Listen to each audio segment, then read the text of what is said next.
Good afternoon, I am Precious Mzea Sakaleji. Welcome to Camnet TV Midday News. The headlines. New Heritage Party fears Zambia may become a one-party state. President HH warns government officials who have been awarding themselves tenders. Join me with the Midday News in detail after this commercial. Would you like to win some cool cash? Say no more. Stand a chance to win your share of 1 million kwacha. Simply make a transaction from your ZAMBIA mobile money account and you could be one of weekly winners of up to 10,000 kwacha. Be empowered with ZAMBIA mobile money. Dial *344# to activate your account. This promotion runs from 28th July to 31st October 2021. ZAMBIA, your digital lifestyle partner. And now the Midday News in detail. The New Heritage Party says Zambia risks becoming a one-party state should even half of the parliamentary seats petitioned by the United Party for National Development go through. Addressing the media Wednesday, NHP party president Ms. Chishala Kateka says the UPND only needs about 18 more seats to garner the two-thirds majority, which will put them in a position to pass many laws, including those that may be pro-party. Meanwhile, Foundation for Democratic Process FODEP Executive Director George Chimembe has described the situation as a dilemma, stating that while the risk of having a one-party state is high, the elections were marred with irregularities, hence the need to allow aggrieved candidates a chance to exercise their constitutional right. The just ended 2021 general elections saw the United Party for National Development UPND not only winning the presidential seat, but also emerging as the party with the most members of parliament. Almost 50 parliamentary seats have, however, been petitioned by the UPND as they feel they were marred with irregularities. The New Heritage Party has called on President Hakainde Hichilema as the head of state and president of the UPND to advise his aggrieved candidates against petitioning the seats despite it being the constitutional right, stating that this could result in a one-party state. New Heritage Party President Ms. Chishala Kateka, addressing the media Wednesday, explains that only 18 seats are needed for the UPND to garner a two-thirds majority, which will enable them to pass laws with ease. There was malpractice and things like that. However, the UPND can also decide not to stand in the elections to attain that two-thirds majority, as this will be the beginning of their downfall.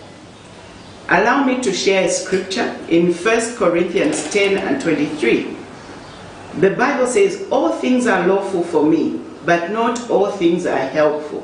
So yes, you can do this, but it might not be helpful for you. All things are lawful for me, but not all things edify. Let no one seek his own, but each one the other's well-being.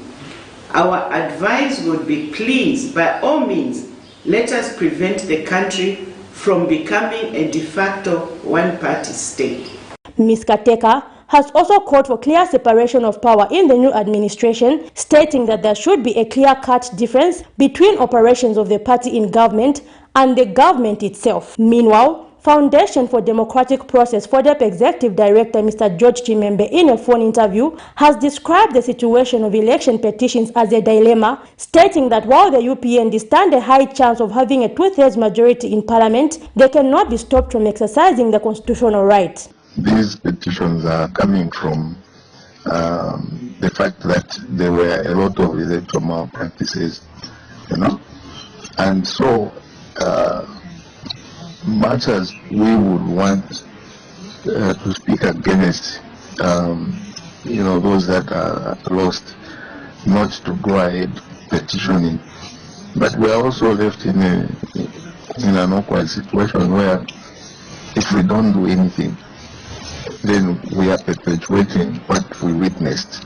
The New Heritage Party has also promised to be offering objective checks and balances to the new government, stating that the former ruling Patriotic Front, while being the largest opposition, cannot be objective in their criticism. Zipporah Mshala, Camnet News, Lusaka.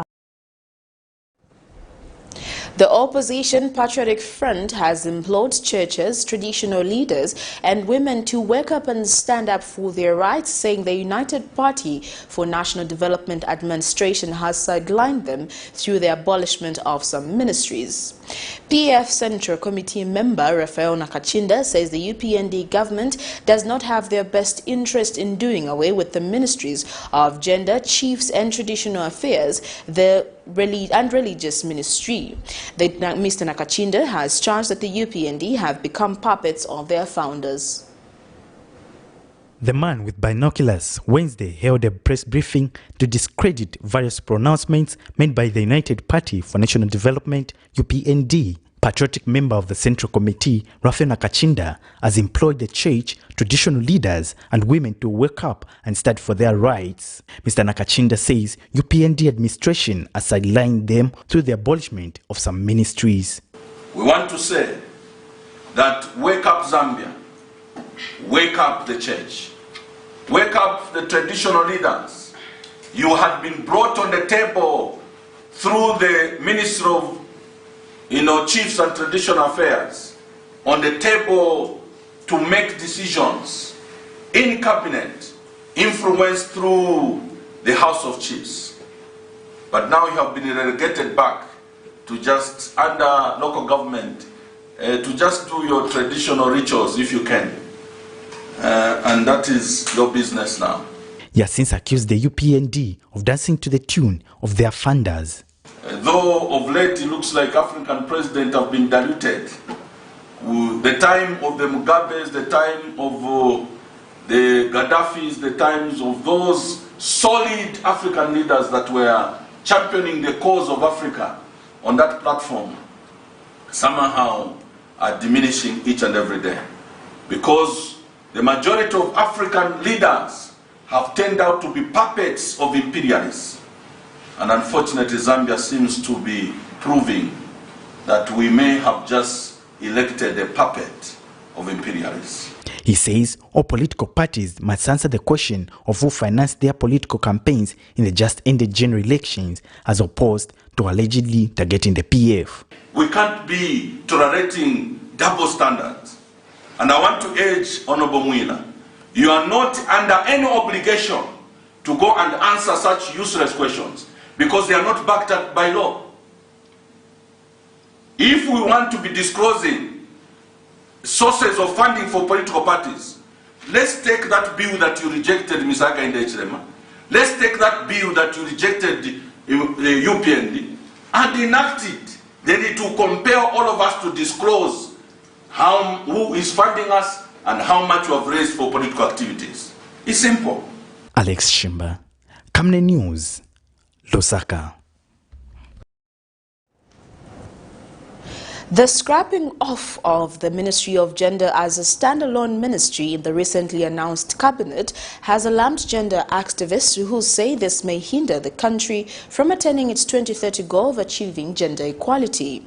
Gender affairs have since been placed under the office of the President, as the United Party for National Development is of a view that the Ministry of Gender under the past government was ineffective in achieving its objectives. Speaking to Camnet News, Women for Change Executive Director Ms. Lumba Sianga says gender insecurities in Zambia are numerous as the country faces widespread reports of early marriages and high numbers of gender-based violence cases, among other issues which need a standalone ministry in order to be locked into the in-depth.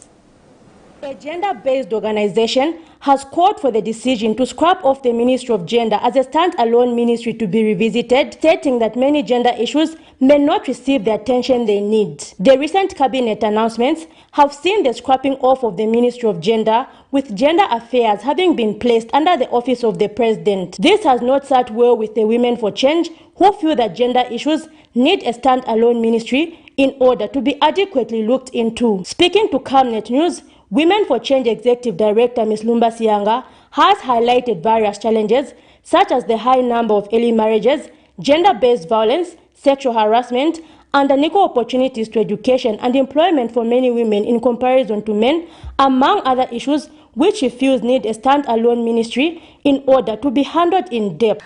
Issues to do with women are adequately covered.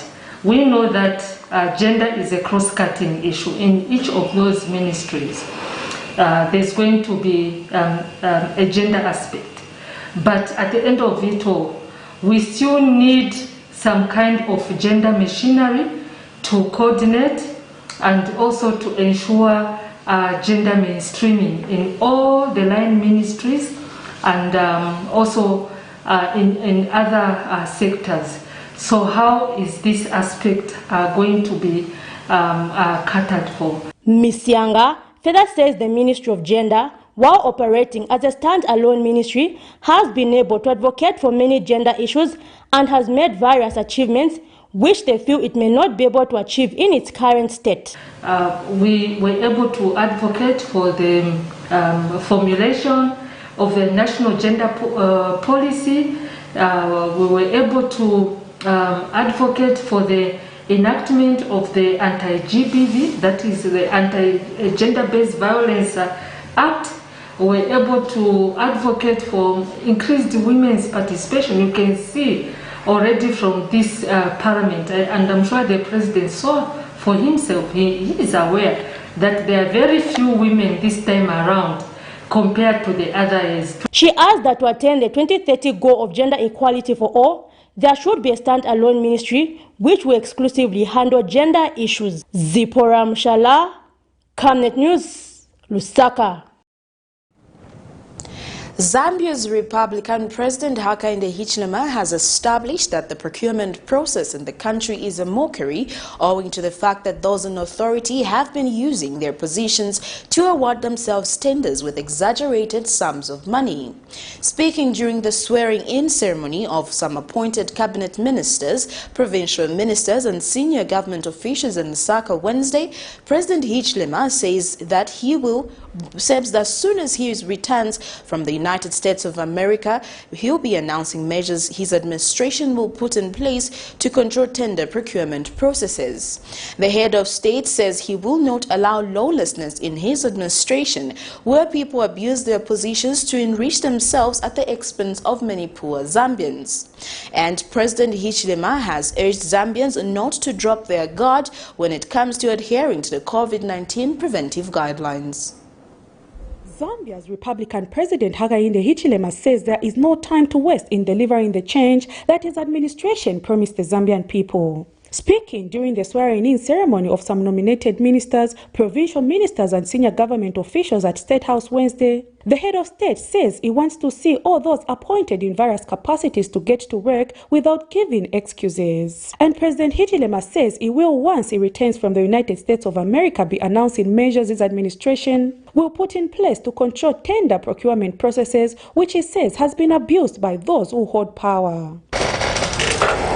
The next time I stand here, I will expect a brief that I will share with the public on the measures we've taken to control tenderpreneurs who sit in government ministries, either as minister, PS or director. All they do is chase tenders and give themselves tenders at a high price. I want to announce to the public, Secretary of the Cabinet, Vice President, specific tracked measures. Your officials in these governments that have gone before were buying fertilizer at $1,200 per ton, when at that price the price of fertilizer was $450 per ton. And the president has tasked Zambians not to drop guard in the fight against COVID-19, which he says the fourth wave might affect the recovery of the economy if it finds the country unprepared. This is the more reason why the president has appointed Dr. Roma Chilengo as COVID-19 advisor to the president. We are very pleased today, Madam Vice President, that we have an advisor to deal with the coronavirus pandemic, to bring that pandemic within the challenges that we face under control. Without bringing it under control, it will be very difficult to achieve the agenda of reconstructing the economy, because COVID will stand in our way. The president has also appointed and sworn in Collins Nchovu as new Minister of Green Economy and Environment, Elias Mubanga as Small and Medium Enterprise Development Minister, Credo Najua as Central Province Minister, and Robert Rihafu as Northwestern Province Minister. Aye. Collins Nzovu. Mubanga Elias. Credo Najua. Robert Rihafu. Bradford Machila. Oliver Mvita Kalabo, John Mufuka, Tito Kaliba, Lawrence Mananda, Roma Chilengi. Do swear that I will be faithful and bear true allegiance to the President of the Republic of Zambia. Prudence Chota, reporting for Camnet TV News. Well, that news item brings us to the end of Camnet TV Midday News, but before we go, here are the headlines once again. The new Heritage Party fears Zambia may become a one-party state.